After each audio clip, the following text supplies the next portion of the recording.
Julian Schnabel is here. He was named Best Director at the Cannes Film Festival for his new movie, The Diving Bell and the Butterfly. It's based on the memoir written by the late Jean-Dominique Bauby, formerly the editor of French Elle. At the age of 43, Bauby suffered a massive stroke, which left him almost entirely paralyzed. Here is the trailer for the film.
I am pleased to have my friend Julian Schnabel back at this table. Welcome back.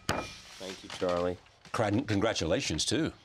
Best Director, Cannes Film Festival. That's what they say. What do you say? I say it's a big surprise for a painter. Oh, come on. You know, you're a filmmaker. I'm a filmmaker, too, now, I guess, yes. But unusual circumstance, nevertheless. It was amazing, and it was amazing, yeah.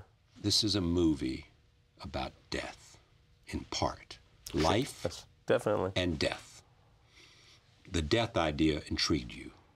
Definitely. Tell me why. Well, I've been scared to die my whole life. I've had a huge problem with it. My father, you met my father, yes. Didn't you know my father, Charlie? He was 92 when he died, and he'd never been sick in his life. And he and my mom were married for 60 years, and most people would sign up for that life. And he lived with me. And when he died, he was terrified. And I thought if I was a good son, I would be able to rob him of that fear. And I wasn't able to do that, but I think that I did that for maybe somebody else's father or for somebody else's son. It was a self-help device making this movie. A self-help device? Yeah. Yeah, to help me deal with my own death, and I think it worked. And so I'm a lot less scared to die now, and I think most people, if they look at this movie, you know, the Jean-Dominique Bauby was reporting back from such a specific place. Nobody had ever reported back from that place before, and so it was somewhere between life and death, but he had consciousness. The only way he could escape from his body, which was he described as a diving bell, was through his imagination and his memory. And the way he did that, being a writer, was to create a job for himself. So every day, 5 o'clock in the morning, he'd think about what he was going to say, and at 8 o'clock, the person that was going to transcribe his notes would come in, and he'd spend the day doing that. And at the end of the day, he'd get up and do it again. And somehow he was able to leave that diving bell, and he gave us the point of view of the butterfly.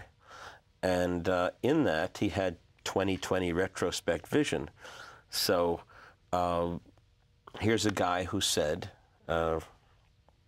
my life was a string of near misses. All the women I was unable to love, the moments of joy I left drift away, a race whose result I knew beforehand, but I failed to bet on the winner. You know, had I been blind and deaf, or did it take the harsh light of disaster for me to find my true nature? We saw the trailer for the film. Right, right. Tell me who he was, and tell me what happened to him. Give me the story, even though I know it and I'm involved. Yeah, actually, he was 42 years old when this happened. 42 years old. He's the director of French L. He had a massive stroke. Yeah, but before that, what kind of person was he? Oh, excuse me. Well, he was very gregarious. Right. He Loved wine and women and a good time. Yeah, he was a bon vivant. You know, he was a connoisseur of many things. And in a sense, if you read the book, he really wrote the script in a sense. Right. I don't want to discredit Ron Harwood anyway. I think he wrote a great script, but really, he says in the book, I wanted to write this theater piece about Mr. L, a guy who was debilitated. He was a bit cynical, and he came to know failure. And so there's a theater piece where there's a guy lying there inert from the time the curtain rises, and afterwards, at the end, he gets up and walks around and he says, "It was just a dream." Mm. And by use of the voice-off, we get to see the inner thoughts of the main character, and essentially, that's the guide for the movie you made. Yeah. It was well known in Paris, beloved fast cars, beloved a good time. He knew Azzedine Alaya. And right. He was living this life, and all of a sudden he has a stroke. Yes. And he goes to this hospital in Normandy. Yeah, and Calais, North. Calais, yeah, right. And you see out the window, and then what happens is that he can only blink. His left eye was it left? Well, he had both eyes, but the cornea was getting septic because it wasn't irrigated, so they sew his right eye closed. And so he therefore has only thing he can do is blink one eye. Yes. And you read through the alphabet, and he blinks. He has a therapist, and that's how he writes the book. Yes. All right. What does he come to understand about life and death?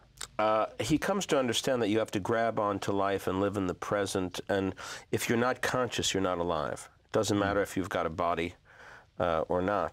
Because he was imprisoned, but his mind could still think of it all. And it's a beautiful, well, I think he learned a lot of things when he said, you know, had I been blind and deaf, or did it take the harsh light of disaster to find one, he wrote, to find one's nature. I kind of changed it in the movie. And what he was really saying when he saw his friend reading to him, I didn't know that guy really cared about me. I thought he was relatively superficial. What's he doing here reading to me?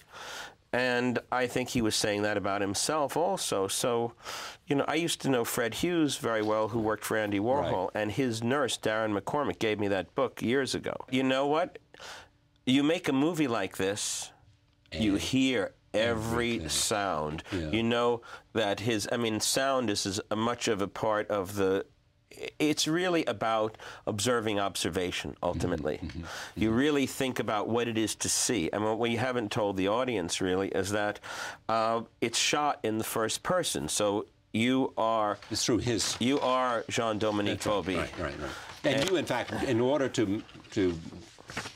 for authenticity, to put yourself inside of him, you, the director, yes, went out to this very hospital that he... That's true. I shot it in the hospital with the first person you see is his real nurse, Virginia. Right. The man who's holding him... Who I met, yeah. Who's holding him in his arms is Daniel, his physiotherapist.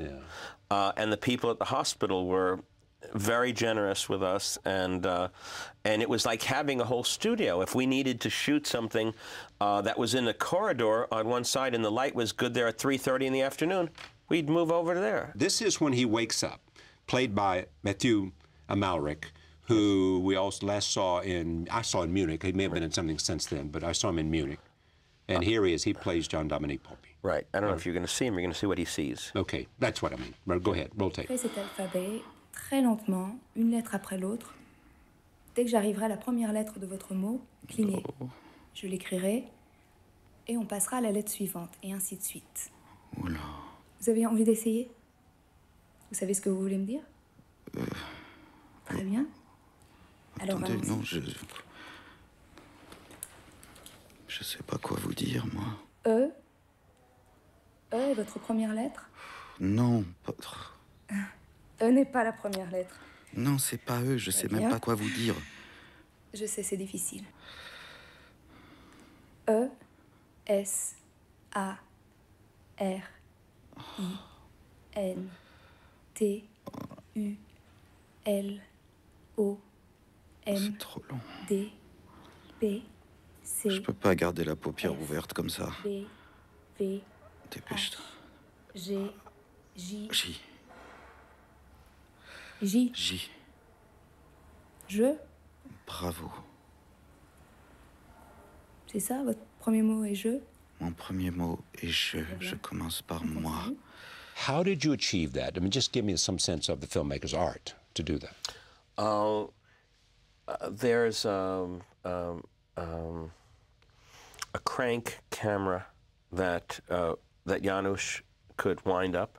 You're a cinematographer. Yes, Janusz Kaminski is a cinematographer, and so we could shoot on top of and at different speeds, rewind and shoot on top of itself. So and then he's closing the shutter, and sometimes we use the cameraman, not the DP, Berto, has his fingers on the lens, and he's going like that. So it's a very physical kind of activity. Very simple, but everything is in the camera. It's not done in post-production. The reason the actor is important is you show, because of flashbacks and all of that, you see. Well, you have another thing where he and Max von Sydow in a scene, so if you really want to see the actor acting with Max, they're pretty great. All right, first I want to see this. This is another scene in which Dominique works on communicating. This is what he did, and this is working on communicating by blinking. Vous sentez d'humeur plus coopérative?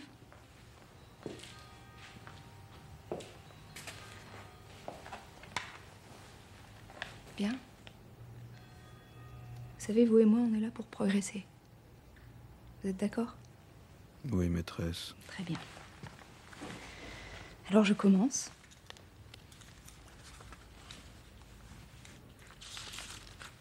E, S, A, R, I, N, T, U, L, O, M, M, E, E, E, S, A, R, R, E, S, A, R, I, N, T, U, L, O, M, D, P, C, C. Merci. Merci. Merci. Est-ce que je peux vous appeler Jean Do? Pas compliqué, les femmes, hein. Merci, Jean Do. You like when they say women are not so complicated because you know different. Yeah, but what's interesting about that is Matthew Almeric is in. Now, of course, we've seen two scenes where you don't see Matthew Almeric. We're still talking about him, but he is in a box, in a sound box where he can see the actress.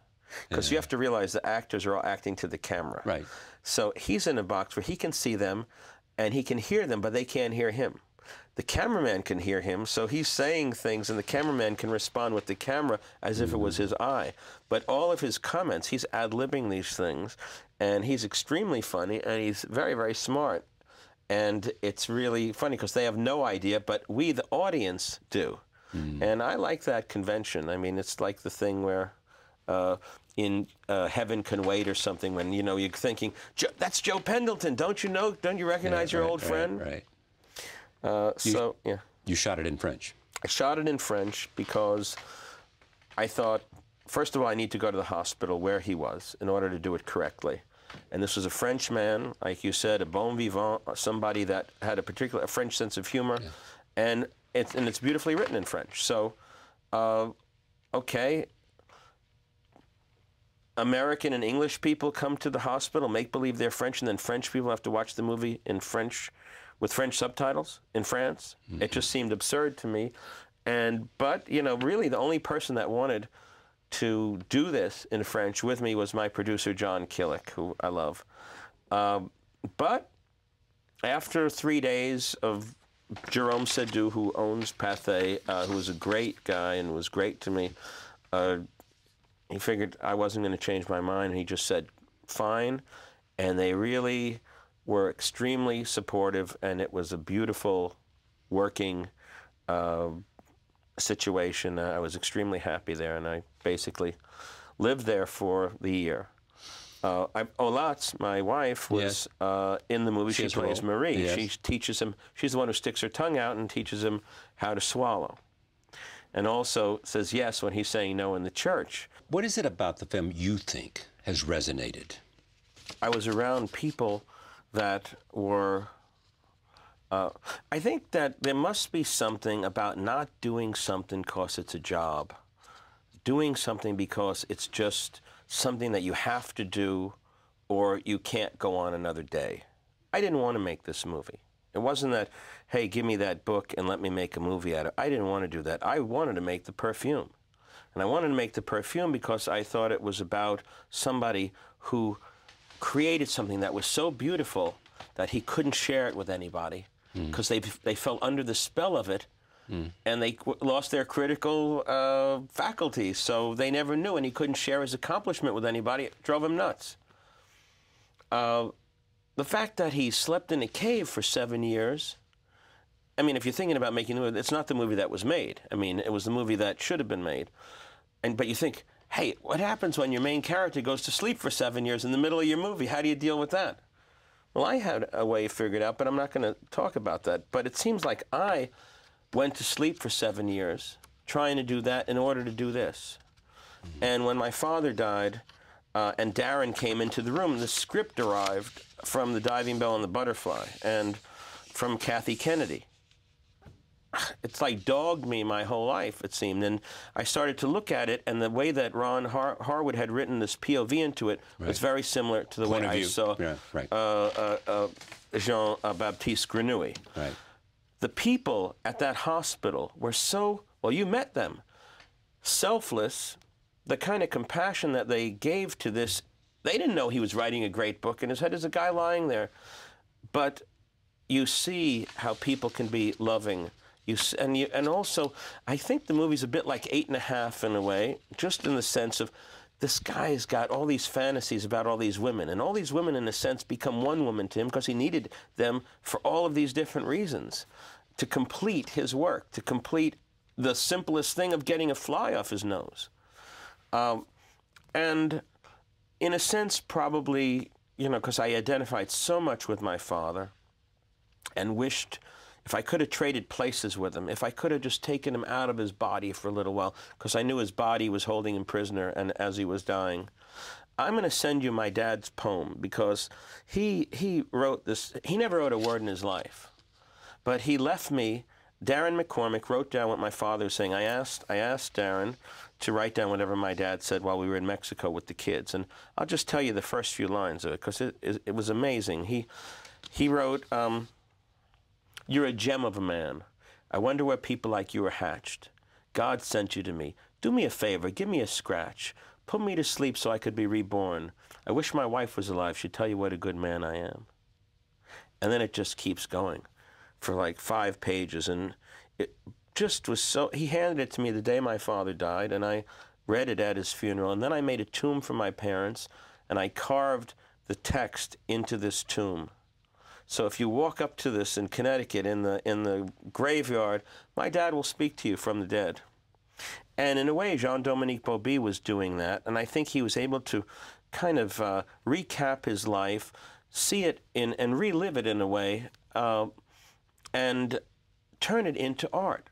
And in that way, he transgressed death.